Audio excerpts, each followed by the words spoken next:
Hello my dear students, मी Sawant sir तुमचं पुन्हा एकदा स्वागत करतो सावंत गुरुकुल या युट्यूब चॅनलवरती. तर मागच्या लेक्चर्समध्ये आपण MRS चे लेक्चर्स चालू केलेले आहेत. त्याच्यातलं जे काही युनिट नंबर फर्स्ट आहे that is the basics of the maintenance आणि रिपेअर्स. तर ह्या टॉपिकवरती आपण डिस्कस करत आहे. तर आपले सगळ्यात पहिल्यांदा 2 टॉपिक ऑलरेडी कव्हर झालेले आहेत. तर त्याचे व्हिडिओचे लिंक्स तुम्हाला डिस्क्रिप्शन मध्ये मिळतीलच. तर तिथून तुम्ही ह्याच्या आधीचे 2 लेक्चर्स पाहू शकता. So we are starting the third lecture today. So firstly, or we can say in the today's lecture, आपण डिस्कस करणार आहोत next topic that is the types of repairing techniques. Okay, so let start. So topic name आहे आजचा types of repairing technique.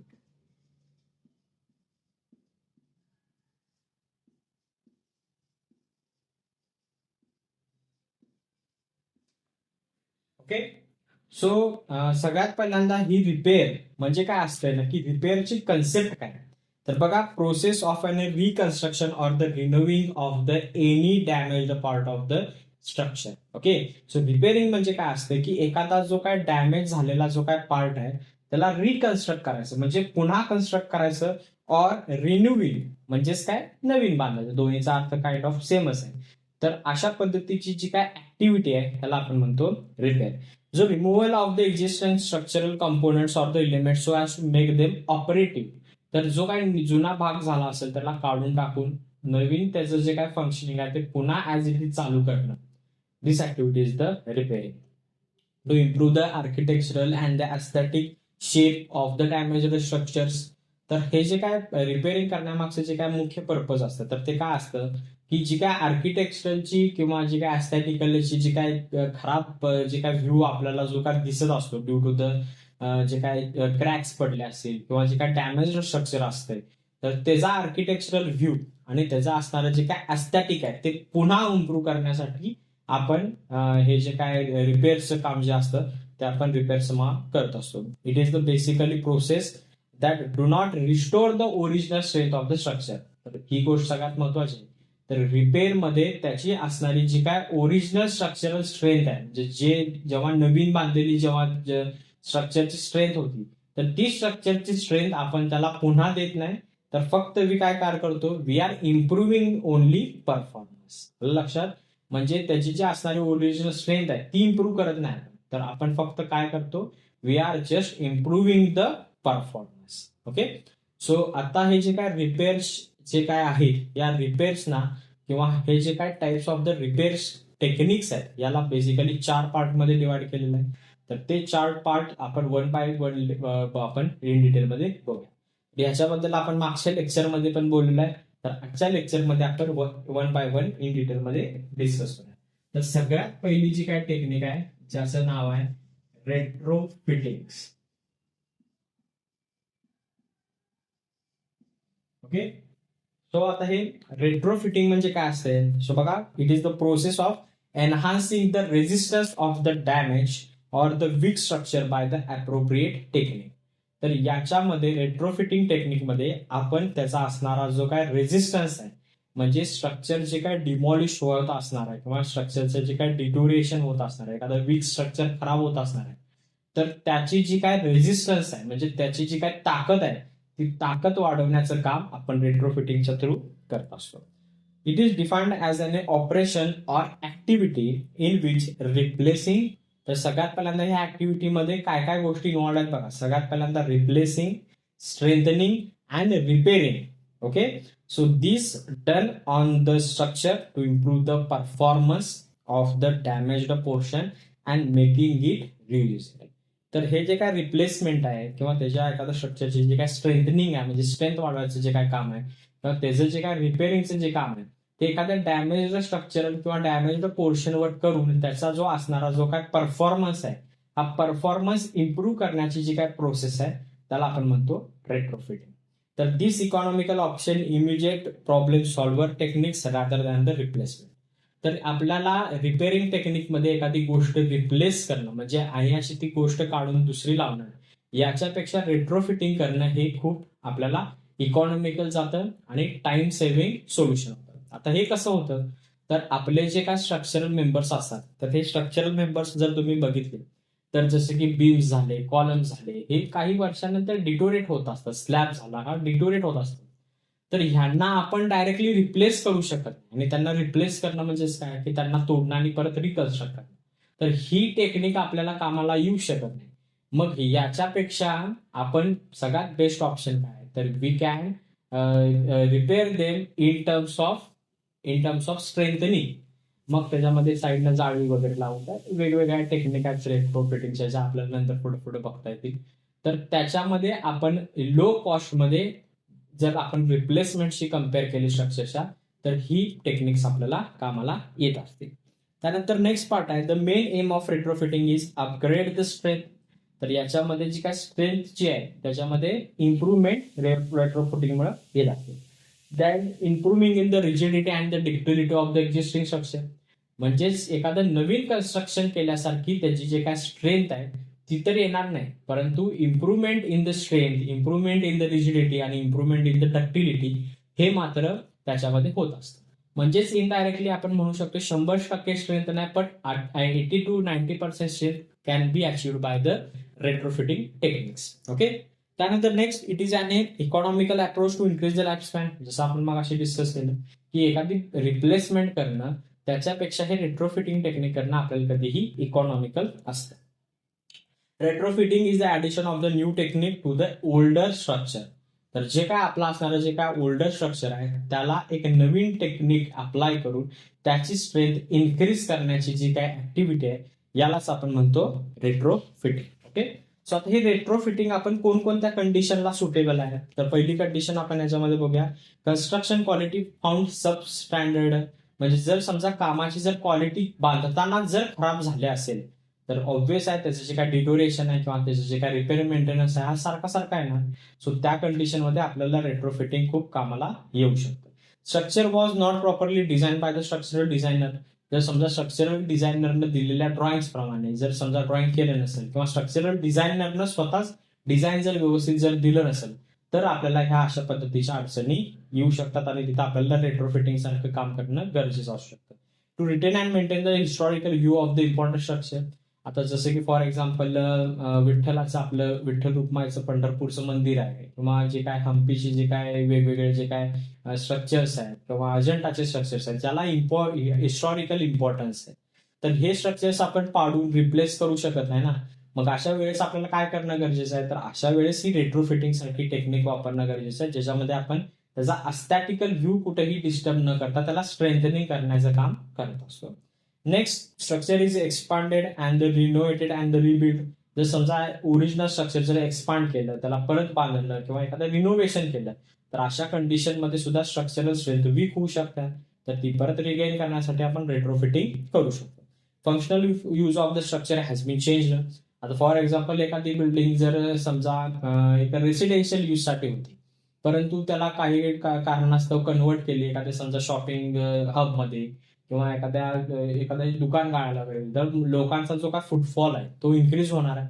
म्हणजेच obvious आहे त्याचा जो काय पर्पज आहे हा पर्पज चेंज झाला. मग त्या कंडिशनमध्ये ती बिल्डिंग पब्लिक लोड घेण्यासाठी आपण डिझाईन केली नसणार आहे. सो त्या कंडिशनमध्ये आपल्याला रेट्रोफिटिंग करणं हे खूप इम्पॉर्टंट होतं आणि नेसेसिटी होतं. So this is all about the retrofitting. Okay. So now we will move to the next technique ज्याचं नाव आहे रिस्ट्रेंथनिंग.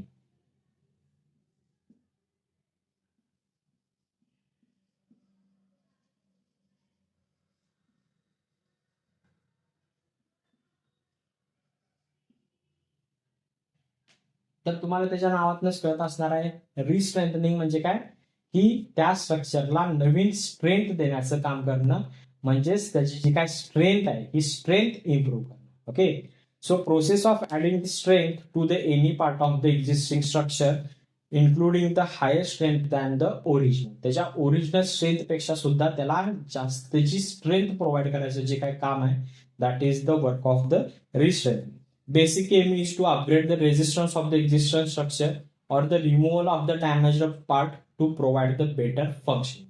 तो जर मागच्या कंडिशन मध्ये आपण काय करत होतो, डॅमेज पार्ट होता त्याला रिपेअर करत होतो, परंतु ह्या कंडिशन मध्ये रिस्ट्रेंथनिंग मध्ये काय करतो आपण, तिथला जो डॅमेज पार्ट आहे तो रिमूव्ह करून टाकतो आणि तो रिमूव्ह करून टाकल्यानंतर तिथं जे काही न्यू कन्स्ट्रक्शन आहे वगैरे अशा पद्धतीची प्रोव्हिजन करून त्याची असणारी ओरिजिनल स्ट्रेंथ आहे त्याला इम्प्रुव्हमेंट करायचं.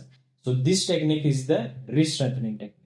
So carried out to improve the performance under the existing design load or increase the strength of structural element to carry the additional load.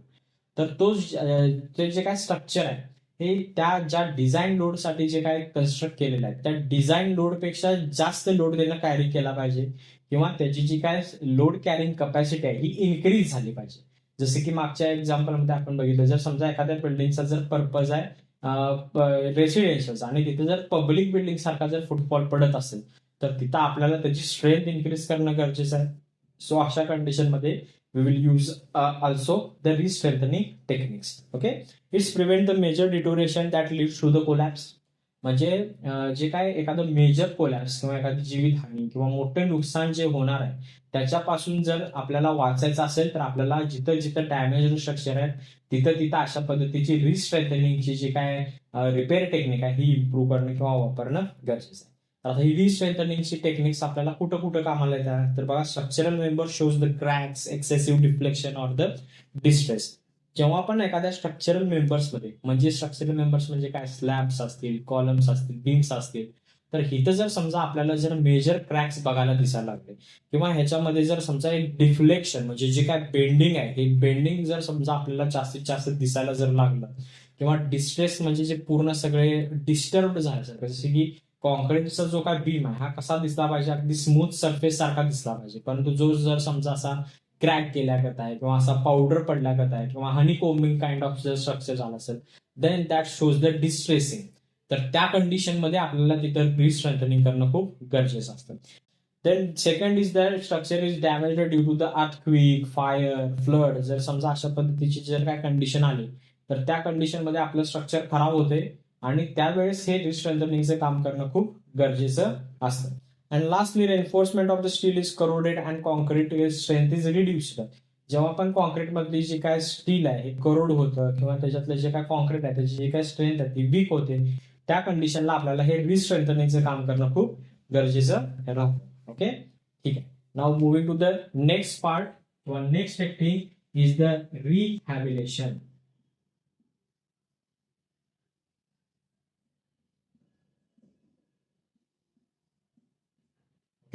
So हे रिहॅबिलिटेशन म्हणजेच काय, it is a process of construction of the damaged structure to the same function.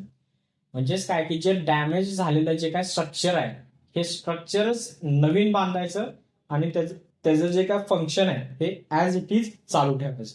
तर ही जी काय technique आहे याला म्हणलं जातं rehabilitation technique. It means restoring the damaged structure to the original and the safe functioning condition.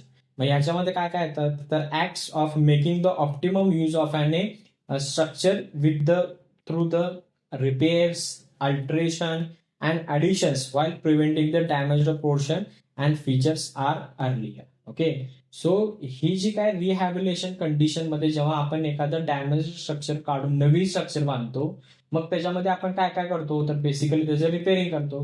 म्हणजे जर repair होण्यासारखं असेल, जर मायनर क्रॅक्स वगैरे असेल तर त्या फोडून घेऊन परत त्याला सिमेंट वगैरे भरून, ही झाली रिपेअरिंग टेक्निक.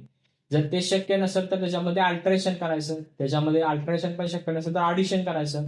सर अशा पद्धतीचे हे जे वेगवेगळे ऍक्टिव्हिटीज आपण करून जे रिस्टोरेशन जे आपण त्याचं जे काय रिपेअरिंग वर्क करतो त्याला आपण म्हणतो रिहॅबिलिटेशन. Okay, rehabilitation. त्यानंतर it is one of the technique it is used to upgradation is required to meet the present need as well as the matching the original construction along with the functionality. तर हे जे काय रिहॅबिलिटेशनचं काम आहे हे रिहॅबिलिटेशनचं काम आपण कधी केलं जातं की जेव्हा पण त्या बिल्डिंगची जे असणारं जे काय फंक्शन आहे ते फंक्शन आपल्याला त्या ओरिजिनल फंक्शन मध्ये येणं खूप गरजेचं असतं. जसं की फॉर एक्झाम्पल एखादी पब्लिक बिल्डिंग आपण बांधलेली आहे तर ती पब्लिक बिल्डिंग जशी आधी चालू होती तशीच नंतर सुद्धा चालू ठेवणं खूप गरजेचं असतं. त्याच्यामध्ये काय ना चेंज वगैरे काय होत नसतो जास्त. तर त्या कंडिशनमध्ये आपल्याला काय करणं गरजेचं आहे की त्याची जे काय ओरिजिनल फंक्शन ज्याच्यासाठी ती डिझाईन केलेली आहे ते आहे असं मेंटेन ठेवणं आपल्याला खूप गरजेचं आहे. सो त्या कंडिशनमध्ये आपल्याला हे रिहॅबिलिटेशन सारखी टेक्निक्स यूज करायला लागते. त्यानंतर suitable Wien building become unsafe but demolition is not required. तर बिल्डिंग तर अनसेफ झालेल्या असतात, परंतु पूर्ण सगळं पाडून परत बांधायची काही गरज नाही. जसे की फॉर एक्झाम्पल एखादा स्लॅब जर समजा खराब झालेला आहे तर किंवा जो पूर्ण सगळा पडण्याच्या घाईला आलेला आहे, तर त्याला काय करायचं, तेवढाच तो पार्ट पूर्ण सगळा डिमॉलिश करून घ्यायचा आणि त्याच्यावरती परत नवीन स्लॅब टाकून त्याला परत ऍज इट इज रियुजेबल करायचं. म्हणजे पूर्ण स्ट्रक्चर डिमॉलिशन करायची गरज आपण रिहॅबिलिटेशन मध्ये आपण करत नाही. Wien old building needs the modernisation without complete reconstruction, जे काय जुनी बिल्डिंग आहे ज्याला आपण म्हणू शकतो रिनोव्हेशन, तर रिनोव्हेशन करत असताना आपण पूर्ण बिल्डिंग पाडतो का? नाही. परंतु ज्या काय टाईल्स खराब झाल्या असतील, जे काय वॉल्सचे कलर खराब झाले असतील, पीओपी सिलिंग खराब झाले असेल, ते तेवढे काढतो आणि त्या तेवढ्या गोष्टी रिप्लेस करतो. तर that is one of the rehabilitation techniques. Rehabilitation methods कधी कधी लागतात, तर कुठल्या कुठल्या ह्या रिहॅबिलिटेशनच्या मेथड आहेत, तर क्रॅक फिलिंग आणि ग्राउटिंग करणं, replacement of the damage concrete structure करणं, वॉटर प्रूफिंगची ट्रीटमेंट करणं, जे काय कॉलम्स बीम आहेत त्यांना जॅकेटिंग करणं. जॅकेटिंग करणं म्हणजे त्याच्या साईडनं स्टीलची फ्रेम बांधून त्याच्यामध्ये कॉन्क्रिटिंग पूर्ण सगळं पंप करणं, तर ही जॅकेटिंग टेक्निक आहे. तर अशा पद्धतीच्या रिहॅबिलिटेशनच्या टेक्निक्स आपल्याला त्या स्ट्रक्चर मधलं जे काय फंक्शन आहे ते फंक्शन त्याच्या ओरिजिनल वर्किंग कंडिशनला आणण्याकरिता करणं गरजेचे असतं. Okay, so this is all about the rehabilitation.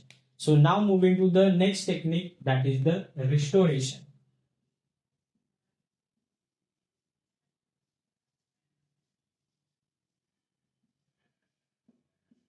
Okay, so आता हे रिस्टोरेशन म्हणजे काय असतं? So it means bringing the damaged or the deteriorated structure back to its original condition.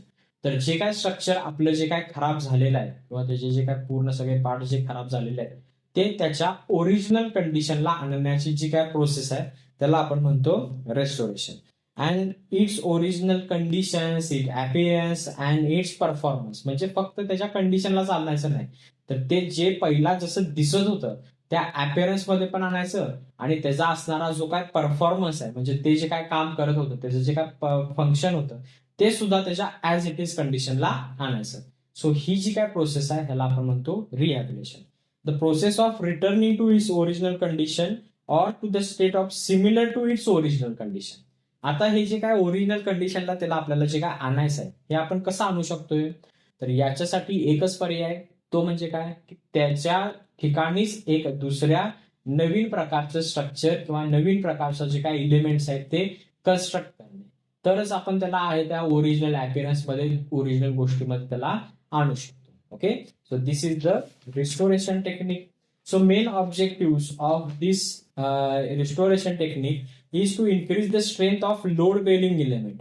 तर बेसिकली हे जे काय रिस्टोरेशनचे जे काय काम आहे हे आपण बेसिकली जे आपले स्ट्रक्चरल मेंबर्स आहेत, मेजर स्ट्रक्चरल मेंबर, त्यांच्यासाठी करू शकत नाही, कारण की ते जर पूर्ण काढलं म्हटल्यानंतर पूर्ण बिल्डिंग डिमॉलिश होणार आहे. परंतु जे लोड बेअरिंग स्ट्रक्चर्स आहेत त्या लोड बेअरिंग स्ट्रक्चर्सच्या इलिमेंट्स मध्ये आपण ऍडिशन करून त्यांना टेम्पररी स्ट्रक्चर कन्स्ट्रक्ट करून त्याच्यामध्ये काय आणि एक्स्ट्रा स्ट्रक्चरल इलिमेंट ऍड करून आपण त्याची काय करू शकतोय, डायमेन्शन्स इन्क्रीज करून आपण त्या लोड बेअरिंग स्ट्रेंथची जी काय कॅपॅसिटी आहे, त्याचा असणारा जो काय परफॉर्मन्स आहे, त्याच्या असणारी जी काय कंडिशन आहे किंवा त्याचा असणारा जो काय ओव्हरऑल अपीअरन्स आहे हा आपण इम्प्रूव्ह करून घेऊ शकतो. Widely applicable for removing a certain portion or element and replacing with the new and stronger element. This technique is the restoration, ज्याच्यामध्ये आपण जुने आयटम कम्प्लिटली काढून टाकतो आणि नवीन आयटम्स त्याच्यामध्ये ऍड करतो, कन्स्ट्रक्ट करतो, त्याला म्हणले जातं रिस्टोरेशन. तर हे रिस्टोरेशन करण्यामागचं मुख्य ऑब्जेक्टिव्ह काय काय असतात? So original strength of the structure restoration, तर त्या आपल्या स्ट्रक्चरची असणारी जी काय ओरिजिनल स्ट्रेंथ आहे ती ओरिजिनल स्ट्रेंथ परत रिस्टोर व्हावी, ही सगळ्यात महत्वाची कंडिशन असते ज्याच्यासाठी आपण हे रिस्टोरेशन करतो. टू इम्प्रूव्ह द ड्युरेबिलिटी, त्याचे जे काय लाईफ स्पॅन आहे हा लाईफ स्पॅन वाढावा. त्यानंतर त्याच्यामध्ये फर्दर होणारं जे काय डिटोरेशन आहे म्हणजे खराब होण्याची जी काय स्कीम चालू आहे त्याची ती प्रिव्हेंट व्हावी, याच्यासाठी आपण हे करतो. एक्सटेंड सर्व्हिस लाईफ, त्याची जी काय लाईफ स्पॅन आहे त्याची जे काय सर्व्हिस लाईफ आहे ते इन्क्रीज व्हावं यासाठी करतो. आणि त्याचा जो काय असणारा जो काय ओरिजिनल शेप आणि अपीअरन्स आहे हा त्याच्या ऍज इट इज कंडिशन मध्ये राहावा, यासाठी मुख्यतः आपण हे रिस्टोरेशनचा पार्ट करतो. ओके, सो आता हे जे काय वेगवेगळ्या ज्या काय आपण वेगवेगळ्या रिपेअरिंगच्या टेक्निक्स बघितल्या, तर ह्या बेसिकली मुख्य 4 आहेत ज्या आपण डिस्कस केल्या. First one is the retrofitting, second one is the restrengthening, third one is the rehabilitation आणि last one is the restoration. Okay. So I hope सगळ्यांना हे जे काही टेक्निक्स आहेत ह्या कळाल्या असतील. जर आपला लेक्चर जर समजा तुम्हाला आवडलं तर आपल्या व्हिडिओला लाईक करा. त्यानंतर चॅनलला, आपल्या सावंत गुरुकुल ह्या चॅनलला सबस्क्राईब करा आणि हा व्हिडिओ तुमच्या मित्रापर्यंत शेअर करून पुण्य कमवा, कारण की हा व्हिडिओ बघून तो सुद्धा MRS सब्जेक्टमध्ये पास होऊ शकतो. तर आज जशी तुमची प्रेझेंटी आहे तशीच प्रेझेंटी नेक्स्ट लेक्चरला पण लावा. नेक्स्ट लेक्चरमध्ये आपण पुढचा टॉपिक. ओके.